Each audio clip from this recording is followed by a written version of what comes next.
أعوذ بالله من الشيطان الرجيم. الأخلاء يومئذ بعضهم لبعض عدو إلا المتقين.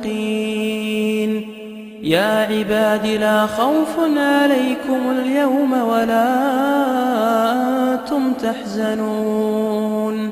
الذين آمنوا بآياتنا وكانوا مسلمين ادخلوا الجنة أنتم وأزواجكم تحبرون يطاف عليهم بصحاف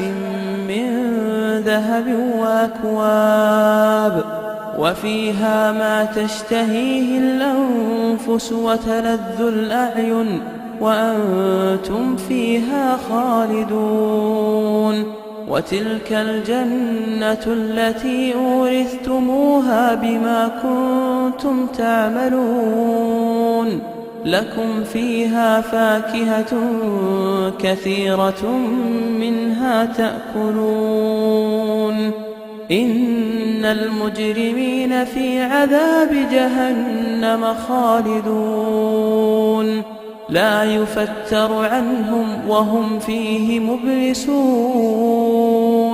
وما ظلمناهم ولكن كانوا هم الظالمين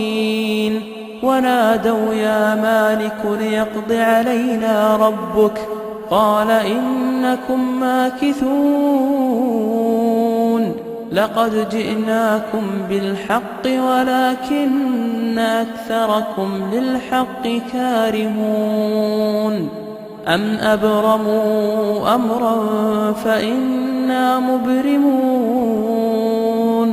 أم يحسبون أنا لا نسمع سرهم ونجواهم بلى ورسلنا لديهم يكتبون قل إن كان للرحمن ولد فأنا أول العابدين سبحان رب السماوات والأرض رب العرش عما يصفون.